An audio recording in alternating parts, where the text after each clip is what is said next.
कि इससे फिर वो जैसे लास्ट पॉडकास्ट में हमने जो जिक्र किया था तिवारी जी, मुझे फिर संस्मरण याद आ गया कि ये जो हमारे स्क्रिप्चर्स में पुराणों में बात की गई वो महज कपोल कल्पनाएं नहीं है। वो अगर लिखा गया है तो वो एग्जिस्ट करता है और उसका ये प्रमाण है कि जैसे मैंने कहा ब्रह्मास्त्र या पशुपतास्त्र या जो भी अस्त्र उस वक्त इसलिए छोड़ा हमने जाता था, रामायण के प्रसंग का उल्लेख किया था। हमको लगता है अब जैसे आपने सुनील को दिया मंत्र ऊर्जा का एक आधार दिया जिसमें मंत्र थे, मुझे भी दिया आपने, वीडियो कॉल से कैसे संभव है? इसमें तो मंत्र की ऊर्जा समाई है। नहीं ये एक्सचेंज करते हैं ना, ये यहाँ नहीं, ये तो प्रत्यक्ष हो गया ना सुनील। ये सर आपने मिसाइल देखी है कभी? हाँ देखिए देखिए ना, अभी तो आजकल तो वॉर टाइम चल रहा है, देखी ही होगी, टीवी पे तो पक्का देखी होगी। अरे ऐसा भी नहीं कि जो मिसाइल छोड़ता है ना, तो वो जरूरी थोड़ी ना कि मिसाइल के साथ में ही जाके वहां पे विस्फोट होता है। वो एक जगह पे बैठा है, उसने मिसाइल को कमांड दी, वो कहीं मिसाइल दूसरी जगह पे होगी। एक प्रोग्रामिंग कर रखी है, प्रोग्रामिंग है ना। मिसाइल वहां से उड़ी और वो तीसरी जगह पे जाके गिरी, लेकिन इतनी एक्यूरेटली गिरी कि जहां पे उनको विध्वंस करना था वहीं पे जाके गिरी। अब एग्जैक्ट जीपीएस लोकेशन पे आ नहीं, गया। मैं समझ गया। हम लोग बीमारियों तो के उस पे मंत्र नहीं, है, मैं एक- मंत्रास में अपनी एक ऊर्जा है। ऊर्जा को हम जब लिफ्ट करके डायरेक्ट कर रहे हैं, तो देखिए मिसाइल के लिए उसको शायद कुछ कमांड चाहिए होगी, शायद उसको फिजिकल बॉडी चाहिए होगी, उसको एक मैकेनिक्स चाहिए होएगा, इसको कुछ नहीं चाहिए। हमने यहाँ से कमांड किया कि भाई वहाँ पे ये ठीक होना है, वो वहीं पे जाके उसी के शरीर में जाके उसी का हार्ट चक्र में हार्ट ठीक करेगा और कंट्रैक्शन जो है ठीक करेगा, and it is a possibility. और ये एक बारी हुआ होता तो फ्लूक होता, एक बारी होके हमें टेस्टिमोनियल मिल गया, हो सकता है फ्लूक हो, पर इतनी बारी हो चुका है ये कि अब ये लगता है ये ऐसा ही होता होगा। और ये सही कह रही है। अब इस पे मुझे फिर वो रामायण का एक उदाहरण याद आया, जब प्रभु श्री राम बाल अवस्था में, नहीं माफ़ करिए, बाल अवस्था में नहीं, जब वो बड़े हो गए थे, वो तो बाल अवस्था वाली कौवे वाली कहानी थी, लेकिन जब वो बड़े हो गए और माता सीता को परेशान करने के चक्कर में इंद्र का जो बिगड़ेल पुत्र था जयंत, उसने माता सीता की एक परीक्षा लेनी चाहिए और उसको सबक सिखाने के लिए प्रभु श्री राम ने एक तिनका उठाया जमीन से और उस तिनके को आदेशित किया एक मंत्रोच्चार करके कि इसको भाई सबक सिखाओ। तो वो जयंत भागता रहा, तीनों लोग कहते हैं कि तीनों लोग में भागा, लेकिन वो तिनका जयंत के ही पीछे भागता रहा और उसको क्षमा नहीं मिली। अंततः वो राम जी के पास ही आना पड़ा, कहा कि प्रभु इसको, वो अस्त्र बन के तिनका जो है, एक छोटा सा तिनका घास का, तो मंत्र की पावर ही थी कि जयंत उसमें प्रोग्राम किया गया था कि जयंत के पीछे ही जाना है, किसी और को उसने नहीं किया, वो बराबर जयंत के पीछे गया। हमारे यहाँ ऋषियों की जो रिसर्च है, अनफॉर्चुनेट पार्ट है कि हमारे देश में उसका कोई एक्नॉलेजमेंट नहीं है, उसको धार्मिक ग्रंथ बनाकर हम छोड़ देते हैं। वाल्मीकि रामायण तो बहुत साइंटिफिक प्रक्रिया है। वाल्मीकि रामायण के पैरेलल तुलसीदास जी की रामचरितमानस है जो भी 500 साल पुरानी है। तो मेरा वैसे मान्यता मेरी ये है, अपनी पर्सनल, किसी के ऊपर नहीं है, कि अगर स्कूल की किताब मैं बोलूंगा तो मैं तुलसीदास जी की रामचरितमानस को बोलूंगा, लेकिन अगर मुझे एमए का करिकुलम बनाना होगा तो वाल्मीकि रामायण की ही बात उसके अंदर आएगी। तुलसीदास जी की रामचरितमानस में क्लियरली आखिरी 5 पेज में उत्तरकांड में वहां पर एक लाइन लिखी है, मोह सकल व्याधिन के मूला। बिल्कुल एग्जैक्ट। और मानस रोग का डिस्क्रिप्शन दे दिया, काम वात, लोभ कफ, पित्त, क्रोध पित्त। तो वात, कफ और पित्त को 3 थॉट से कनेक्ट करा। वात को कनेक्ट करा कामनाओं से, कफ को कनेक्ट करा लोभ से। लोभ का मतलब हो गया, मतलब अगर हम डिजायर्स बोलेंगे तो वात रोग जनरेट करती है, अगर हम कफ बोलेंगे तो होल्डिंग द डिजायर्स से कफ के रोग जनरेट होते हैं। एंड इसी प्रक्रिया का जो तीसरा पार्ट हो गया क्रोध। क्रोध कब आता है? जब इनकम्प्लीट डिजायर होती है, डिजायर पूरी नहीं हो पाई, इनकम्प्लीट रह गई, तो क्रोध उत्पन्न हो गया।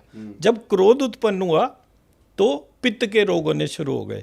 अब आप बाय डिफॉल्ट इस आधार से कोई सा भी रोग और उसकी प्रक्रिया, क्योंकि पूरा आयुर्वेद जो है वो वात पित्त कफ पे ही बेस्ड है, तो तुलसीदास जी ने इनडायरेक्टली पूरी प्रक्रिया में तीसरा डोमेन, तीनों डोमेन को मर्ज करके पूरा आयुर्वेद पढ़ा दिया एक ही लाइन में। तो कि भाई तीन तरीके के थॉट्स होते हैं, desire, holding the desire and incomplete desire. ऐसी हुआ ना। अब ये तीनों के तीनों से वात, कफ और पित्त के रोग हो गए शुरू। डिजायर को आपने लक्ष्मी जी से कनेक्ट करते हुए डिजायर को पर्पस बना दिया, लक्ष्य बना दिया, और रोग को शांत कर दिया। तो मतलब किसी भी रोग का जो कॉजेशन जो है वो कैसे है, selfish causes disease, selfless improve, मतलब रिमूव्स द डिजीज। मैं मेरा पार्ट समझा पाया? अब आप कुछ भी लेकर चलेंगे उस पे ये मैट्रिक्स काम करेगी। फॉर एग्जाम्पल आपने बोला कि फियर है, बच्चे स्ट्रेस में सुसाइड कर रहे हैं, लोग तमाम जो है डिप्रेशन में आके कर रहे हैं, ये ज्यादा प्रॉब्लम है आज के टाइम में। क्यों? क्योंकि वो ये मान ही नहीं रहे कि एक ईश्वर उनके भीतर जागृत अवस्था में खड़ा हुआ है, और जब वो ईश्वर नहीं है तो अकेला फील कर रहे हैं, अकेले हैं तो भय लग रहा है। क्या बात है। तो हमने लास्ट पॉडकास्ट में जब डिस्कस करा था तो हमने बोला था, आपने ही बोला था कि दुर्गा जी के 32 नाम, 32 प्रकार के फियर, एंजाइटी, डिप्रेशन के जो कोर थॉट्स थे वो आपके उस मंत्र के कॉम्बिनेशन से रिलीज होते थे। डीपर करेंगे तो 1000। तो जैसे ही आप अपने भीतर की दुर्गा शक्ति को जागृत करते हैं, इमीडिएटली ट्रांसफॉर्मेशन है, रोग जो है निरोग की तरफ चला जाता है।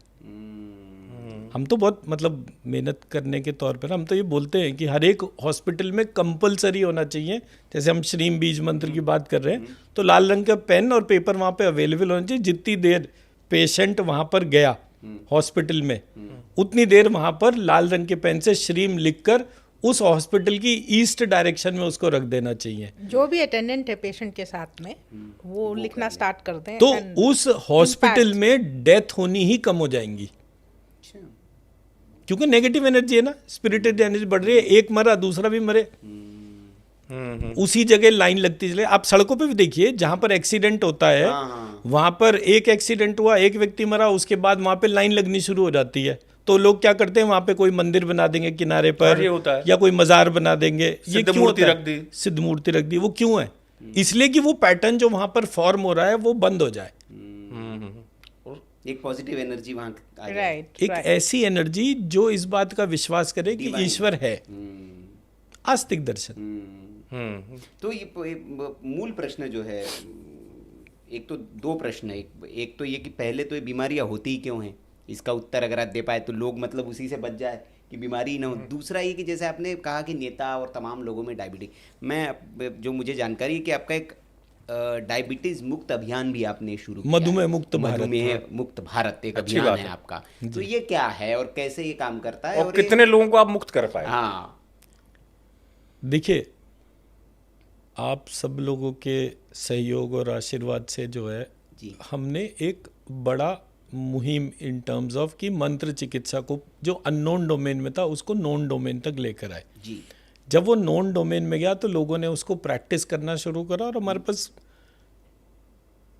कम से कम कुछ हजार टेस्टिमनीज तो हैं कि जिन लोगों ने अपने पिछले कुछ काल के अंदर श्रीम को लिखना शुरू करा, और श्रीम लिखने के बाद उनको दिव्य अनुभूतियां होनी शुरू हो गई, उनके रोग कम होने शुरू हो गए, उनके फेलियर सक्सेस में कन्वर्ट होना शुरू हो गए। तो ये प्रोसेस शुरू हो चुका। ठीक है। अब अगर हम उसको टाइम लाइन के तौर पर दें तो हमारा टारगेट है कि हम 31 दिसंबर तक कुछ ऐसा बड़ा करके दिखाएं, सो दैट कि हम इस देश को आयुर्वेद की शक्ति महसूस करवा पाए। जो लोग जैसे वो कुछ एलोपैथी डॉक्टर ने मुझे बोला, फालतू की बात करते हो यार, इसमें कुछ दम नहीं रखा, बड़ी बड़ी बातें कि आयुर्वेद ये होता है। तो उसके लिए हमने जैसे एक मंत्र के तौर पे, जैसे डायबिटीज़ जो है उसके लिए हमने बोला फम पैनक्रियास के लिए होता है ना। तो श्रीम फम श्रीम फम श्रीम श्रीम फम फम श्रीम फम श्रीम फम फम फम श्रीम श्रीम। आप इसको टारगेट कर लीजिए। श्रीम लक्ष्मी, श्रीम लक्ष्मी, लक्ष्मी लक्ष्मी, श्रीम श्रीम, श्रीम लक्ष्मी, श्रीम लक्ष्मी, श्रीम श्रीम, लक्ष्मी लक्ष्मी। आप इसको टारगेट कर लीजिए। जैसे ही आप इसको एक रिदम में लिखना और चैंट करना शुरू करेंगे, उसके बाद आप अपना शुगर मेजर कर लीजिए। और आपका शुगर का रिडक्शन आना शुरू हो जाएगा। ये 2 पैनक्रियास को मंत्र करने हैं। कोई सा भी मतलब अच्छा, एक भी कर लीजिए, वो उससे शुगर का लेवल कितना भी हाई हो, कितना भी हो उससे क्या फर्क पड़ता है। क्यों अगर- वो तो कह रहे हैं मुक्त भारत। नहीं मैं वही पूछ मेरा रहा था। मतलब देखिए कहने का ये है, आपको डायबिटीज का फंडामेंटल थॉट क्या है, I am not being loved. I थोड़ी लव होता है, आई तो ईगो हो गई ना। हाँ क्या बात तो है। मैं जब मेरी ईगो की डोमेन से बाहर निकलूं, ईगो की डोमेन से बाहर कब निकलूंगा, जब ईश्वर के साथ जुड़ जाऊंगा। हाँ तो श्रीम या लक्ष्मी, वो दोनों जैसे ही मेरे भीतर जागृत हुए, श्रीम का मतलब क्या हो गया, मेरे भीतर की प्रत्येक सेल की इंटेलिजेंस जागृत हो जाए। लक्ष्मी का मतलब क्या हो गया, उस इंटेलिजेंस को एक लक्ष्य भी मिल जाए। तो फोकस्ड आदमी कभी बीमार पड़ेगा। आपको टारगेट वर्सेस अचीवमेंट है, आपको पता है कि आज का आपका टारगेट इतना है, तो आप अपने टारगेट के लिए दौड़ रहे होगे। आपको टाइम ही नहीं अपनी बीमारी के बारे में सोचने का। आप फालतू थॉट ही क्यों लेकर आओगे, मुझे कोई प्यार नहीं करता, मेरे बारे में सोचता नहीं है, मेरे सबसे इम्पोर्टेंट बात तो यही है ना, स्टॉप एक्सपेक्टिंग फ्रॉम अदर्स। जो सही बात है। सारी समस्याओं की जड़ मैं है। नहीं, एक्सपेक्टेशंस, अपेक्षा अपेक्षा, यस, अपेक्षा रखना हर चीज में। अपेक्षा क्या अपेक्षा रखना, आप दोनों ही चीजों को ले लीजिए ना। अपेक्षा एक ने रखना- मैं बोला, एक ने अपेक्षा बोला, आप 2 चीजें हटा दीजिए। हाँ। मैं नहीं हूं, हम है। हम बिल्कुल एग्जैक्ट, जहां हम आ गया तो सब आ गए फिर।